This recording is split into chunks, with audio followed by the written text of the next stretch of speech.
the topic, which is freedom of speech and expression, religious freedom and minoritism. So all of you know my stand by now. I've been not praised that much for it, but pilloried for it. I've been trolled for it. But I have stood with my stand ever since I came into the public eye, started writing articles and espousing my thoughts on freedom of speech and expression. So I am what I call a free speech absolutist. But let me give you the definition of free speech absolutism.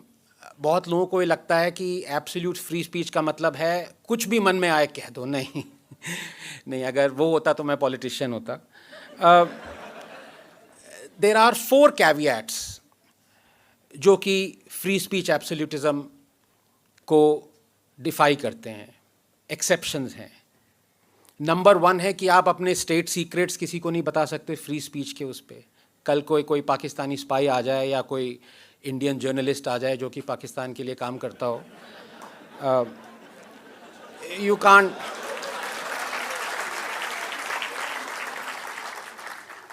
In the name of free speech, I cannot disclose the name of that journalist, so please don't. So I cannot disclose the state secrets, obviously. That's a commonsensical, logical exception to free speech absolutism. The other one is that in an auditorium full of people, you cannot, in the name of free speech, shout fire.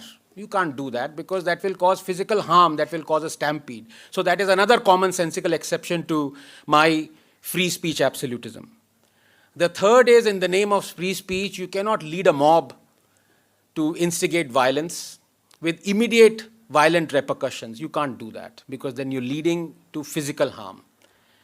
And the fourth is, you can't, with details, call someone corrupt or slander him, because that then goes into the domain of not free speech but defamation laws, and you could be sued for it. But उसमें भी मैं अपनी तरफ से कि people can call me corrupt. So, you can, because corruption has a moral or an ethical attribute to it. What is corruption? उस पे लोग thesis लिख सकते हैं. So the point is, someone can say, look, he is morally or ethically corrupt. Now, that is not, according to me, much of a problem for me, but nobody can come and tell me that I took $600,000 from Adani, because that is slandering my reputation. Or I took some money from Ambani or something, because then I will sue that person. So with details, you cannot slander a person. That is not free speech. So with these 4 exceptions, everything else is kosher. Everything else, according to me, should be allowed. And as Dada already said, that without exception, without even blinking an eyelid, I can say that ours is a civilization that has been the most tolerant, that has upheld freedom of speech and expression for almost everyone. And yes, true, Dada has suffered for it. So it is a fact that we are, most of us are, still are, free speech absolutists with these 4 exceptions. Now, why am I a free speech absolutist? So going forward, I will not say that, read the fine print with an asterisk that these are the 4 exceptions. It is given from now on that when I say I'm a free speech absolutist, they carry these 4 exceptions with it. The reason for that is that I don't want to be the one to decide what has offended me and what has not. And I don't want anyone else to decide of what I have said, what has offended him or her. Because that is an area of gray. Who am I to say that I am offended by what you've said, or you are offended by what I say? That is subjective. That is subject to what my frame of thinking is. And if I decide, or a judge decides, or a society decides, that is carrying on, extending that subjectivity to the logical conclusion, given these laws, that the person who uttered those will be thrown in jail. Now, do I espouse the gray? If I do, then yes, I love these laws that curtail my freedom. And before I venture a little bit further, Let me quote verbatim because we have an astonishing lawyer sitting in our midst, and I don't want to make any mistakes because as it is, defeating Sai in a debate is impossible. उसके बाद आप गलती भी कर दो तो chance ही नहीं है. ये लेफ्टिस्ट को छोड़ के मेरे पीछे आ जाएगा. Which I don't want. I want to keep him busy, thrashing those guys. So, let me quote verbatim what these laws are, under which people in our country are arrested and thrown in jail day in and day out, tens of thousands in a year, based on these laws, based on the grey, subjective interpretation of these laws, the offense taken through these laws. 124A, sedition. Whoever by words, either spoken or written, or by signs, or by visible representation, or otherwise, kuch bhi keh liya, grey, brings or attempts to bring into hatred or contempt. Just count the number of ors in here so you would realize what grey actually is. Or excites, or attempts to excite disaffection towards the government, not just India, government, established by law in India, wherein the said disaffection includes disloyalty and all feelings of enmity towards the government, shall be punished with imprisonment, which may extend to 3 years, to which fine may be added. This is the law. I put to you that 1.3 billion people, if they want, they can be put in jail by this. Itne ors hain aur isme itna kuch hai. Let me come to now the one most egregious one according to me, which is 295A, the so-called quote-unquote blasphemy law.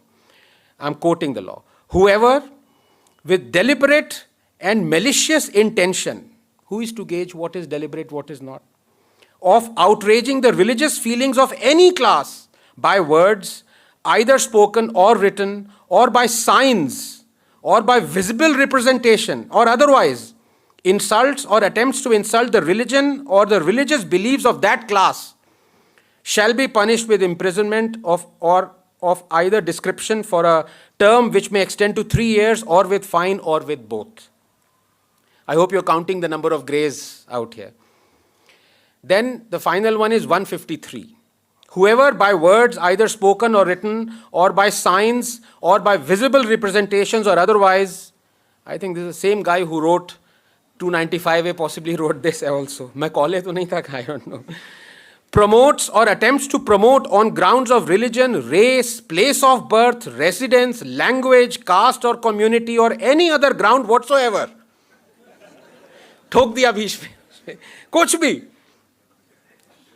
Disharmony or feelings of enmity, hatred or ill will between different religions, racial, language or regional groups or castes or communities, or commits any act which is prejudicial to the maintenance of harmony between different religions, racial, language or religion groups or castes or communities, and which disturbs or is likely to disturb the public tranquility, and such activity for any reason whatsoever causes or is likely to cause fear or alarm or a feeling of insecurity amongst Darawa Musalman, insecurity amongst members of such religious, racial, language or regional group or caste or community, shall be punished with imprisonment, which may extend to 3 years, or with fine, or with both. I could rest my case right now, but since I have a few more minutes, let me carry on and tell you the absurdity of deciding that I am offended, of deciding that this is causing unrest, of deciding कि ये इससे insecurity फैल रही है, इसीलिए तुम अंदर जाओगे. Now I want, with this wonderful audience, a show of hands, if I may, on a few examples. Nupur Sharma quoted from the hadiths, 2 hadiths. I have reproduced those 2 very hadiths on Twitter. They are visible. They have 20,000 retweets or whatever it may be. My head is still satisfactorily attached to my torso, although I had a haircut yesterday. I don't know what, he cut off the wrong side of the head. Nupur Sharma quoted the hadiths. How many of you feel that she violated 153A, 295A and offended and made the Muslim community insecure? Please raise your hands.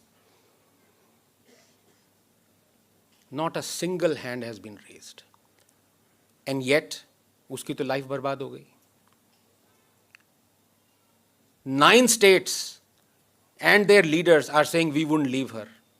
I don't want to quote Mamata Diji. He actually said, we won't leave her. They want her. And she goes to Supreme Court so that those FIRs at multiple states, I don't know, 50 odd, are bunched into one. And you know, I will quote what the judges said. In fact, I should, so that it gives you an idea. This is what her life has become. Forget her life. 7 of those who just said their only crime was, I support Nupur Sharma. 3 of those have been beheaded and killed. That's it, just for supporting. None of you raised your hands. None of you thought that what she said offended in any way or caused disharmony in any way towards the Muslim community. Let me now give you another example. 21-year-old Sunny Gupta, he was an engineer in Maharashtra. With all what was happening, he posted a Facebook post in which he said, do not go to Ajmer Sharif Dargah. Hindus should not go to Ajmer Sharif Dargah. That was it. 295A was slapped on him. He was arrested. He was thrown in jail. Muslim community said, this has offended our religious sensibilities. This is causing disharmony and hate. He's spreading hate. 45 days he spent in the jail. 45 days. How many of you believe that it was justified to throw Sunny Gupta in jail? Not a single hand has gone up. And yet he was thrown in jail.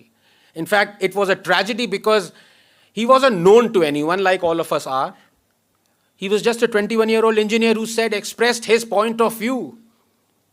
Freedom of speech, so-called freedom of speech, that I don't want Hindus to go to, and you've seen what has happened from those Chishtis of Ajmer Sharif. 3 of them supported the beheading, called for a revolution, said, Hindustan hila denge hum. One of them met the killers of Kanhaiya Lal ji. Sunny Gupta says, do not go to Ajmer Sharif, to only Hindus. 45 days he spends in jail because of these laws. Mangelal Agarwal. हमें ये नाम पता भी नहीं है. I had to search to bring these names. No one knows these names. Mangelal Agarwal spent 25 days in jail. Chhattisgarh, Congress government. By the way, Sunny Gupta was in Maharashtra during Mr. Fadnavis's time, so it was a BJP government that threw him in jail. Mangelal Agarwal, 25 days in jail. Why? He criticized the power cut situation in Chhattisgarh. He was charged with sedition under the Congress government. 25 days he spent in jail. How many of you believe that he violated the freedom of speech and expression and he should have been thrown in jail under charges of sedition, causing disaffection against the government? Not a single hand has gone up. And yet these 3 laws exist that throw tens of thousands in jail. Dhaval Patel, final example. He criticized the COVID handling of a chief minister. He was thrown in jail for 15 days. He was the editor of a weekly in Gujarat, BJP ruled Gujarat. He was thrown in jail. How many of you believe that he should have been thrown in jail for talking about the COVID mishandling of a chief minister? Not a single hand has gone up. So when we have such well-informed and conscientious, morally and ethically upright audience, how is it, pardon me, Dada, because I don't see you as a politician, how is it that those buffoons who are ruling us, actually ruling us, not governing, ruling us, are using these laws with impunity? Why? What is the reason? And I'll tell you the reason. And the reason is that the hate that some Islamists, they hate me, I know it, that's okay. I also enjoy it at times, that's fine. They also hate me more because I love Zakir Naik. Bless him where he has. He opened my eyes. The other day, there was a government that was saying that we must introduce Gita in schools. I said, no, introduce Quran. Understand Quran.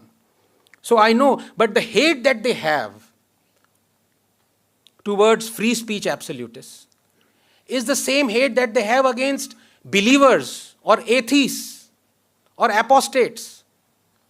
There is a psychiatric term for it. It's called guilt of inadequacy. They feel embarrassed. They want to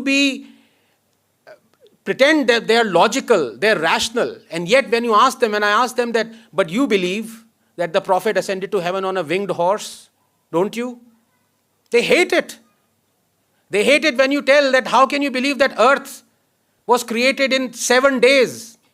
Or that Adam and Eve or the first man and woman were built from black mud, or a woman from the rib of a man. They hate it when they're reminded of this. And that is why they hate free speech absolutely. It is not for nothing that Galileo had to apologize.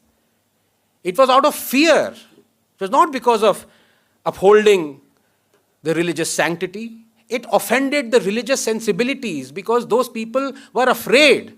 And that is why those people call free speech absolutism as utopia. It is not utopia. I have told you the 4 exceptions. Barring those 4 exceptions, why is it utopia? Why am I not allowed to criticize any religion? Is that religion or any religion not a collection of ideas? How odd would it look if tomorrow many of you were to criticize the way a vaccine has been prepared against COVID?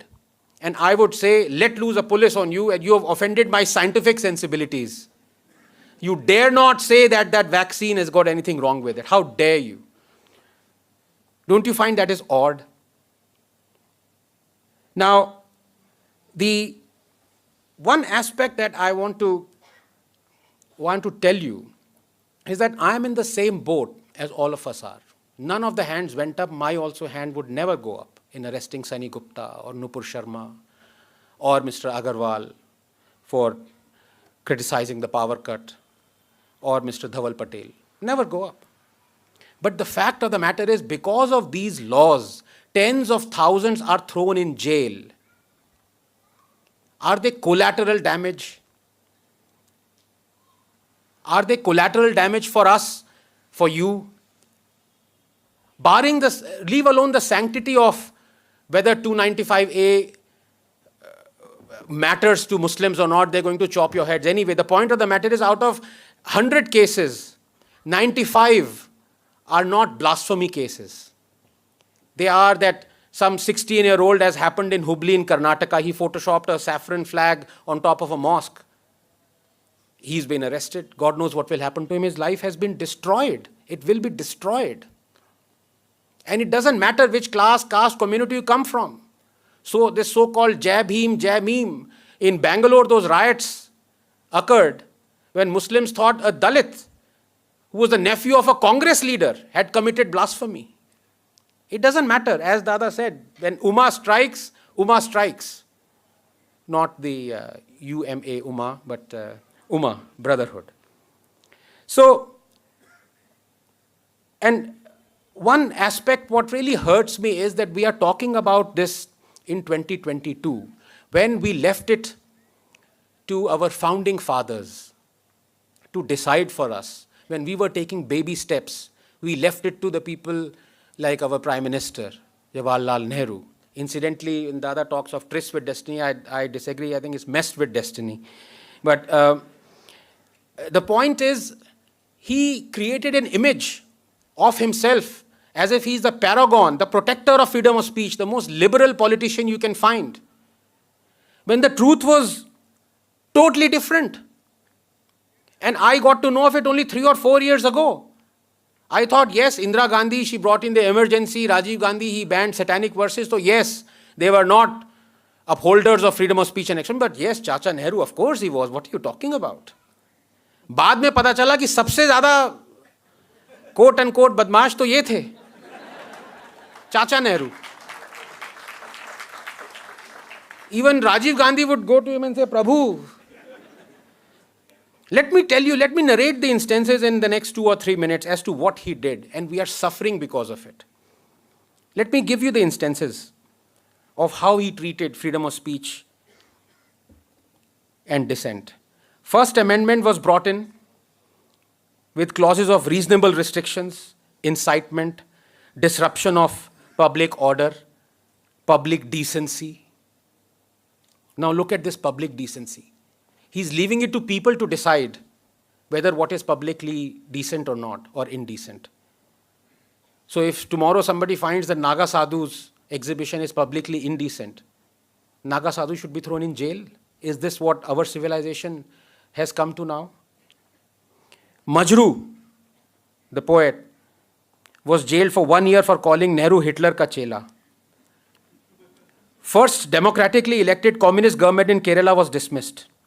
Stanley Wupert's book 9 Hours to Rama was banned. The book Chandramohini was banned. Aubrey Menem's The Ramayana was banned. Campbell's The Heart of India was banned. Koestler's The Lotus and the Robot was banned. Import of any newspaper that undermined friendly relations with foreign states was banned. Aziz Beg's Captive Kashmir was banned. Fleischler's Aisha was banned. Bertrand Russell's Unarmed Victory was banned. Robson's film 9 Hours to Rama was banned. Sardanvi's Marke Somnath was banned. Robert Taylor's The Dark Urge was banned. Selling Lady Chatelier's Lover was banned. The book What Has Religion Done for Mankind was banned. Rawatwant Bhupat Singh was banned. Import of any quote-unquote obscene drawing or painting was banned. Mrinal Sen's film Neel Akshar Niche was banned. Menon's Rama Retold was banned. Tony Hagen's book Nepal was banned. The RSS's organizer was censored. Its publishers prosecuted. Film Gokul Shankar was banned. Godse's Testimony was banned. Goswami's film Runumi was banned. Historian Dharampal was jailed for criticizing Nehru post-Indochina war. Release of the 1962 war film Bhool Na Jana was blocked. President Rajendra Prasad's speech was barred from distribution. Film Jharna was banned. Draconian Press Objectionable Act was passed. Columnist Vivek was fired. His column critical of Nehru discontinued. HT editor Durga Das was fired. His column critical of the Nehru family discontinued. Congress leaders demanding Nehru's resignation were arrested and jailed. Ads to Times of India were discontinued for speaking against government policy. Magazine Crossroads was banned. Play Nil Galene Communistaki was banned. Its actors arrested. Hindi film songs were banned from being played on the All India radio. Congress demanded a ban on the iconic film Parasakthi.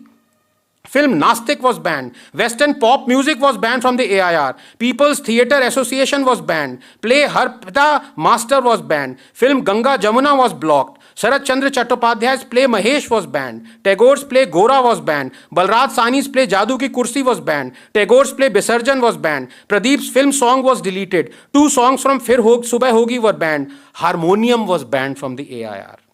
Film Jugnu was banned. Editor Prahlad Keshav Atre was jailed for writing a critical article. But hey, Nehru was liberal. Nehru protected freedom of speech and expression. The point I'm making, ladies and gentlemen, is, and I end here, is that if we leave it to the politicians, with the exception of Dada, they will ruin this country for us, as they have ruined this country ever since we became a republic. Because we have been a banana republic ever since we became a republic. That's the harsh fact. We cannot leave it to the politicians. It is for us, we, the people, to decide.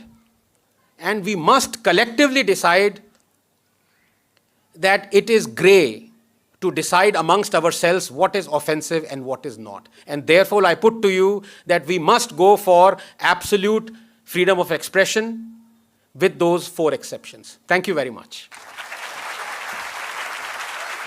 Somehow, the renaissance of this particular country, or the civilization, is starting from the south of Indias for all practical purposes. It is believed that Manu came from the south of Indias, the much reviled Manu.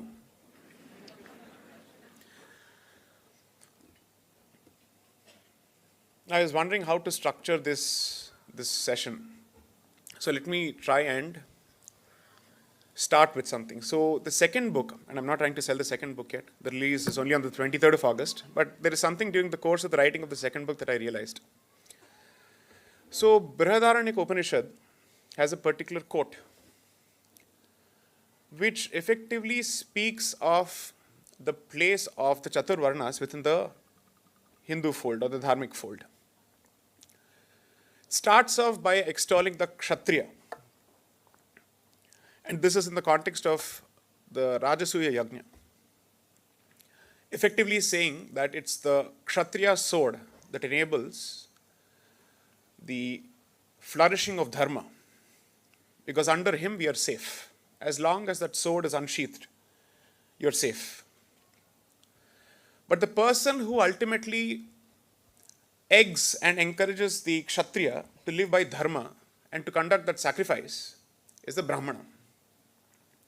And although the Kshatriya is the Yajamar of that particular sacrifice, he is doing so at the behest of the Brahmana. So anyone who strikes the Brahmana, and in that sense it refers to a particular class of enlightened individuals, not in the manner in which it is understood today. And if it provokes certain sentiments, so be it. This is my position. So, as far as the Brihadaranyaka Upanishad is concerned, I could have quoted the Manusmriti, but because Manusmriti is reviled, I decided to switch the Upanishads. Because this is what the Upanishads say. That ultimately someone who strikes the Brahmana is bound to be punished and he will be reduced to the condition of Daridrya. Now then it goes on to say how the cosmos was created. That the Supreme Consciousness Brahman effectively created, so there was a loud bang of sorts and then emerged the universe. To protect the universe, the Kshatriya was created, and then to give him the concept of dharma, the Brahmana was created, but then the universe, or let's say the Supreme Consciousness, still felt that kuch missing hai is equation mein. Now, as far as the Kshatriyas are concerned, who are the Kshatriyas according to this verse? Indra, Varuna, all these elements, all these deities. And then they realize that घर तो चलाना है, कैसे चलाएंगे? पैसा तो चाहिए. So, the Vaishyas among the gods were created. But then ultimately someone has to feed and nourish all these people, and who has to bear the responsibility of the society and to say, I'm here. You know which community was created after that? Utter the word. It's not wrong. Shudras. Don't be scared of it. The SC/ST Atrocities Act cannot come in the way. As a lawyer, I'm saying this. 100%. The word is Shudra. It is not a cuss word. It's an extremely proud word. Don't be afraid of it. It's on free speech, right? I'm exercising my free speech. And you know what is the position of earth in this verse? So the Shudra that is created for the nourishment of all the castes is Bhumi, which is called Pushana. From there comes the word Poshana and Poshit. Earth is treated as Shudra in the Brihadaranyaka Upanishad. Now please tell me, which person in his right mind can attribute cheap qualities to the Shudra? I'm sorry, this is the position of the Vedas. The Manusmriti could not be treated as higher than the Vedas. And therefore, if at all the Manusmriti says something, it has to be consistent with the Vedas. Because Smritis are meant to be realistic and, let's call it real-time expositions of the Vedas. So embrace this cactus. Because those who wish to exercise free speech cannot do so without the guts to embrace the truth. Period. Because if free speech is meant to be just comfortable speech, then I don't understand why do you need that speech in the first place. Who are you going to trouble? You're not going to trouble anyone. The reason that you need to protect free speech is to protect you from anybody's offended sentiments. Because he cannot cite his bloated ego or his sentiments as a reason to shut you up. That's the reason it needs to be protected. Now, but then, after having created all these varnas, not caste, don't use the word caste, varna. After having created all the varnas, then Brahma asks himself, how do I ensure that all of them operate within a certain boundary? What if the Kshatriya chooses to become a tyrant because he is the one wielding the sword? What do you do then? Well, let me create an honor code, and that code is called dharma. So the verse ends by saying that all of these people are kept in check by dharma. Now, why is it dharma? What is the etymology of dharma? That which sustains is dharma. Dharayati. That which sustains. So what does it sustain? It sustains what we believe is cosmic order as reflected in societal order. Period. Now, why is this important? It makes absolutely no sense to discuss either free speech or any other form of right independent of the end goal. A direction is meant towards a particular destination. So what is the destination that you are aiming for? What is it that the society is geared for? From there, you discuss the nitty-gritties and the nuts and bolts of free speech and expression. That would mean, in the context of present-day Bharat, I would ask myself, how do I determine the metes and bounds or the Lakshman Rekha of free speech, if at all there exists something? I am a free speech absolutist, but not in the sense as Dr. Ranganathan, in a slightly different sense. One, I would want to be very, very clear about what is it that the free speech must protect. And I would want the metes and bounds of that free speech to be etched in the context of Bharat's peculiar historical experience.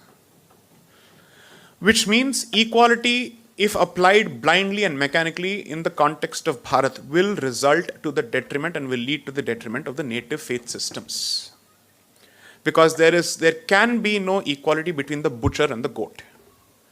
There can be no equality between the predator and the prey. Now, therefore, the provocative question that arises out of this position is, are you therefore propounding unequal rights for religious minorities? That would be the question. Now, let's unpack this a bit more. And therefore, the question would be, how does one define a minority? Why do you need the concept of a minority? Should you choose to subscribe to the definition and the concept of minority, by definition, you are giving the rest of the state a particular religious identity or a national character. To say that because there is a majority, there is a minority. In which case, at the very least, have some shame and admit the Hindu nature of the society. Because you cannot ask for a treatment of minority as a minority while simultaneously denying the Hindu character of the society and the civilization. That can't work. Because then effectively you are asking for the cake and eating it too. You're saying, I will speak from both sides of the mouth and both are equally valid, which cannot happen. Why is this important? If today the position is that these are values which are universal, these are values that have been universalized, the concept of a national minority has come from Europe to protect national religious minorities. In the context of Christian states and in the context of states which are predominantly Christian and which have non-Christian populations. And therefore, those states have the luxury of proclaiming and chest-thumping the fact that they are indeed a Christian state. Nobody denies that character. And then they speak of how do we treat non-national minorities or non-national religious groups in this country. You want to adopt that particular framework and that particular paradigm as far as Bharat is concerned, and still want to say Bharat cannot have an identity of its own because that goes against its own definition and subscription to secularism.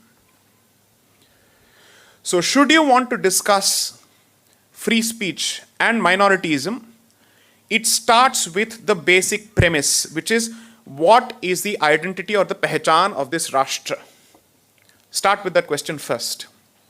Everything else is a secondary discussion. Because then मूल्यों की जो परिभाषा है या फिर उसका जो विश्लेषण है वो अमूर्त नहीं हो सकता है. It can never be in vacuum. It has to be in a context. Values must always be discussed in the context. So in the context of Bharat, it has to be defined by whose house is this, what is the position of others, and how do you draw the boundaries and how do you build fences, period. Start with that.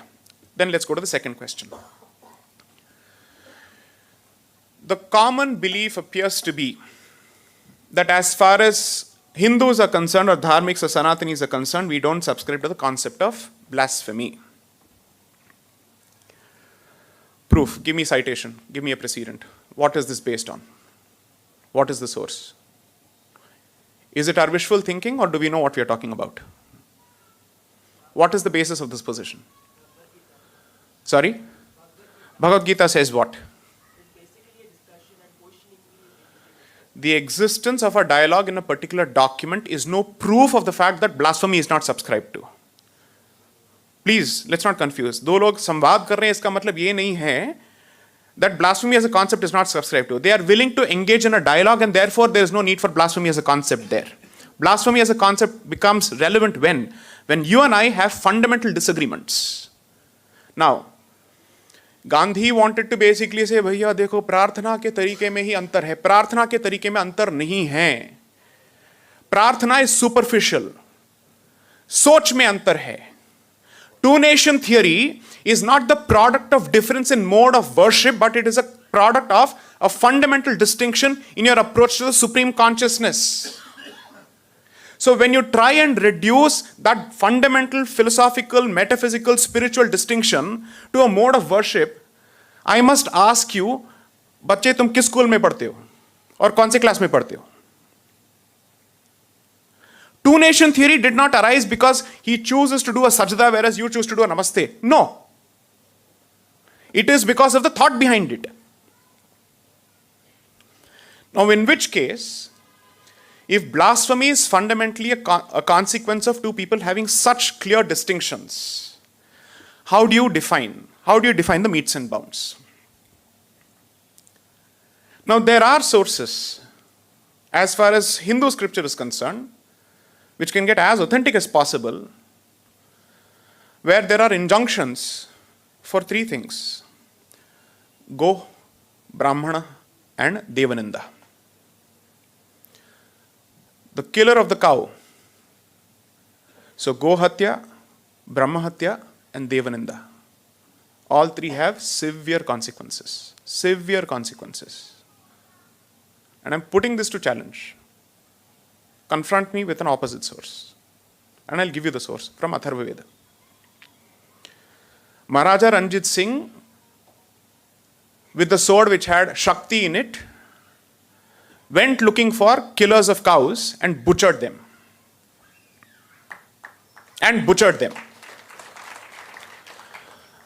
तो हम गो की रक्षा करेंगे लेकिन देवों को छोड़ देंगे? How does this even work? You'll protect the cow but not your devas and devatas. ये कैसा tolerance है? Revisit your notions of tolerance. Revisit the need for tolerance. Revisit the necessity for tolerance. And don't put yourself in a spot and tie yourself into such knots that you'll find it difficult to get out of that particular position when push comes to shove. And don't put yourself in this position merely because you want to show that you're better than the other guy. Why would you want to prove yourself to a brute who detests your existence? What audience are you catering to? And why do you need to cater to this audience? So the question would be, what has been our traditional position? Why don't we take a look at the injunctions? एक minute Manusmriti को छोड़ दो भाई, ठीक है, उसको छूते ही लोगों को तकलीफ होती है, छोड़ दो. अर्थशास्त्र क्या कहता है? When it comes to treatment of these people, or let's say blasphemers, why don't we read that? Surely Chanakya did not invent stuff. He was drawing from some source. What is that source? Now this would take us to a very, very sensitive territory. So are you therefore saying that your recrafting of Bharat as a civilizational state would mean that the concept of blasphemy is recognized even dharmically? Yes. And there's a good reason for this. You're telling me that as a global minority, the exercise of free speech lands in the same manner on you.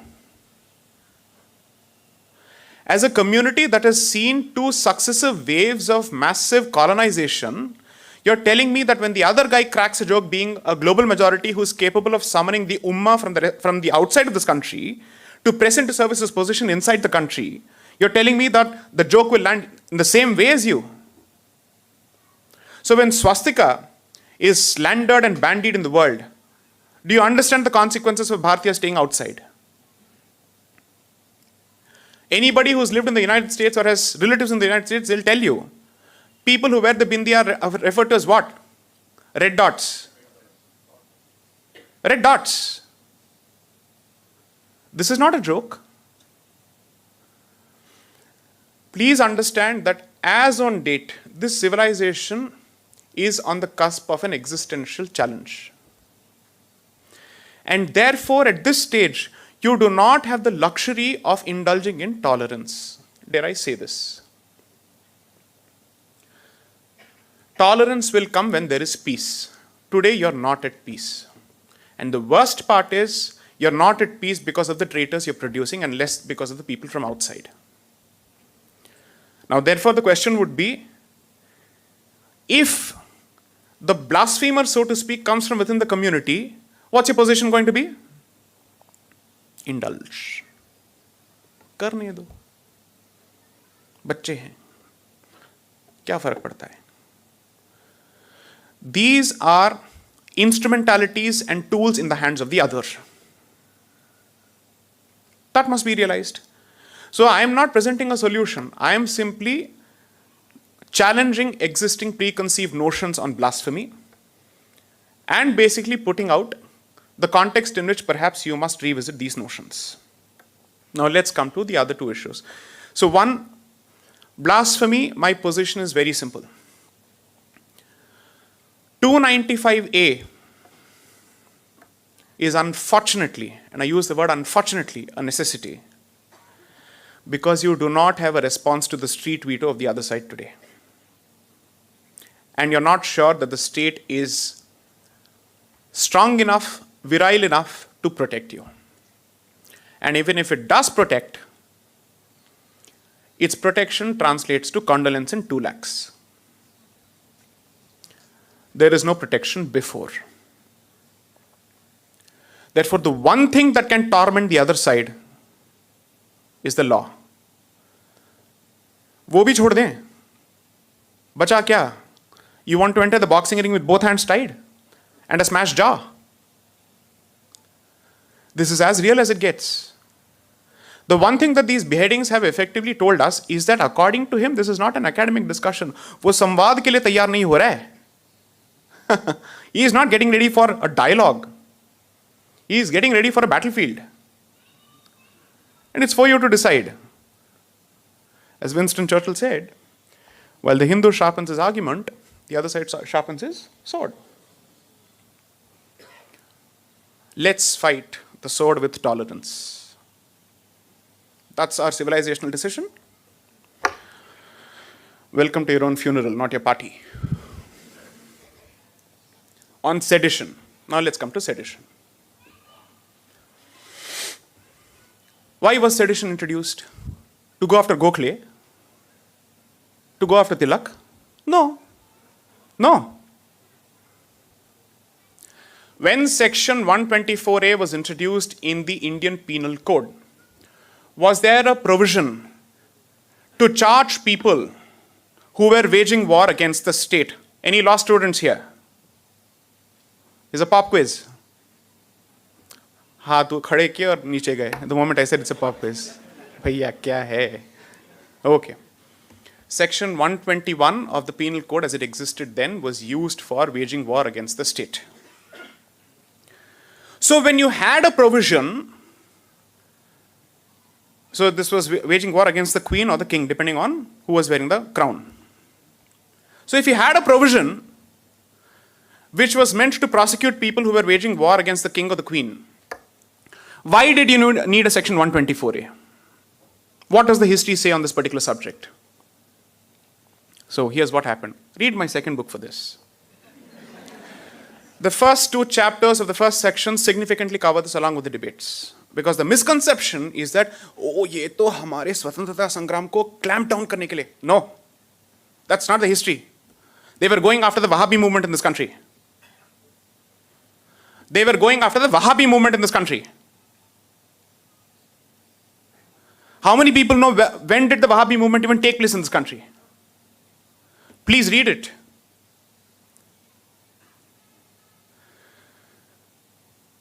Sayyid Ahmad Barelvi died on the 6th of May 1831 in a place which will immediately give you a recall value, in Balakot. He was killed by Ranjit Singh's son, Sher Singh. From then on, Balakot has become a training ground because it's a shrine for jihadis. No wonder we went after Balakot after Pulwama. Because that's where they are indoctrinated and prepared. That's the memory of that community. Respect it. That's the long memory of that community. 1831 though is even relatively recent. They have a longer memory, therefore they are clearer about what they want. We are forgetful. We suffer from amnesia of all sorts. So what happened was to continue this jihad against first the British Empire, or rather the Sikh Empire, and then the British Empire. People were being mobilized from all over Bharat, and money and preachers were being routed and funneled from Patna. What was the previous name of Patna? नहीं, इन दोनों के बीच में इसका एक नाम था, Azimabad. Okay, it goes from there to NWF, Northwest Frontier. So the British realized, इस preaching activity को कैसे रोकें, क्योंकि हमारे पास इसके लिए कोई provision नहीं है. Financial activity को कैसे रोकें, indoctrination को कैसे रोकें. Hence the or and or in the section.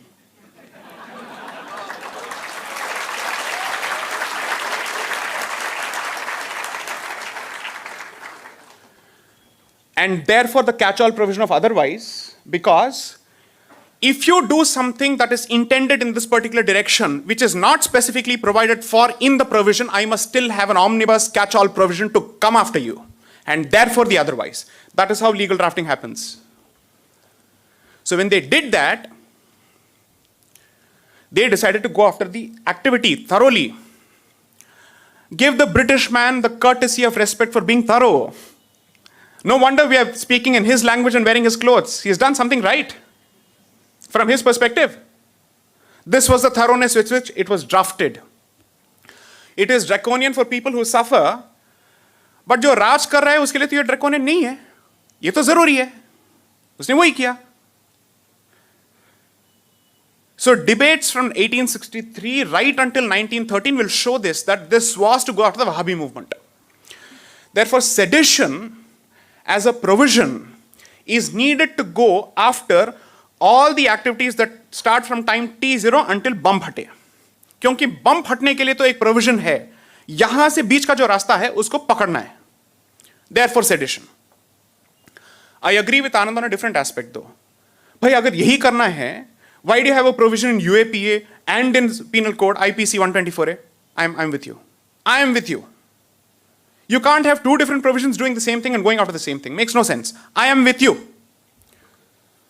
But sedition as a concept and the ability of the state to go after all of this must exist. That's the only way we will be safe. I agree that there is rife scope for abuse. So did the framers of the Constitution, not just the fathers, even the Pita and Mata of the Constitution, did they know what they were doing? Yes.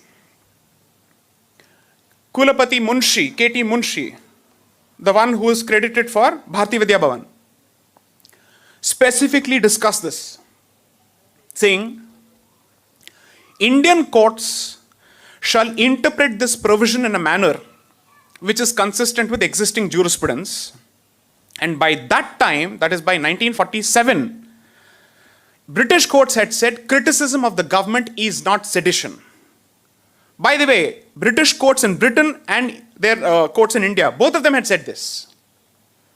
That's one of the reasons several of our leaders were let off the hook. So sedition, when it is interpreted today by any court, is always interpreted in the backdrop of this history. I agree that there are tremendous and horrendous exceptions, which is to say there is rampant scope for abuse. And there is a way of addressing it, to tighten the screws. There are many ways to do it. So the so-called Mothership England has also come out with practice directions कि किस situation में आप इसको employ करेंगे. Don't be trigger happy when it comes to sedition. I agree. And if someone is accused of sedition and his life is lost or his future is lost, what are the compensatory mechanisms? Think about that, no problem. But do bear in mind that you are a civilization under siege when you discuss this.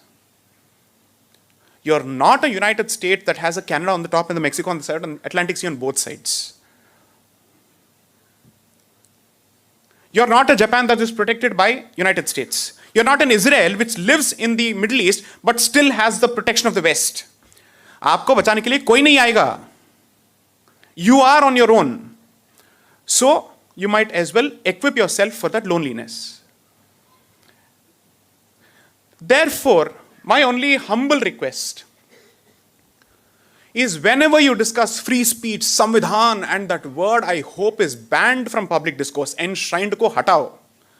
Every time someone talks of the Constitution, they have to use this word. It is enshrined in the Constitution. Pata bhi hai iska matlab kya hai? Don't use it. It makes no sense. Don't simply parrot these lines just because someone else is doing it. It doesn't make you look intelligent or cool.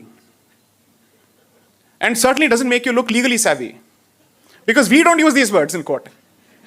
100%. We don't even touch it with a barge pole. Nahi chuna hai bhai isko. Makes no sense. Enshrined means इसके लिए एक मंदिर बना दिया. क्या बनाए सबको बताए. ये मंदिर है या कुछ और है हमको बताए.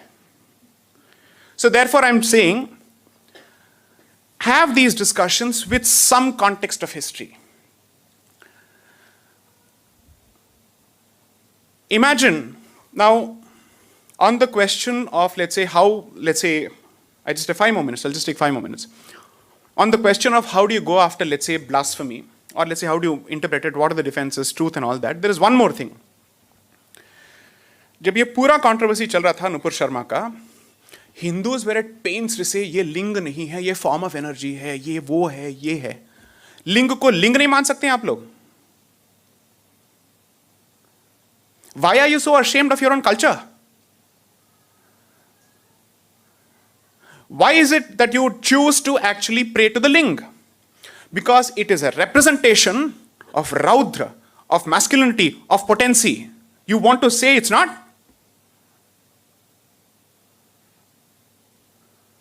Okay, how many people have been to Pashupatinath in Nepal? Okay. It's a mature audience, hopefully. If you've got under 18, it's not my fault. You knew what you were getting into. So please take responsibility. Okay? Now, in Pashupatinath Mandir, apart from the Moolagraha, so to speak, you go to the right. There is a specific Bhairav Roop there. People who want children are expected to do something there.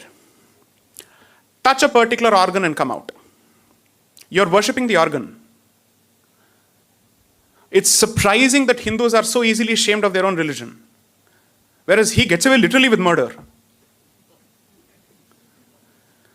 Now when he was saying, so therefore, during this entire controversy,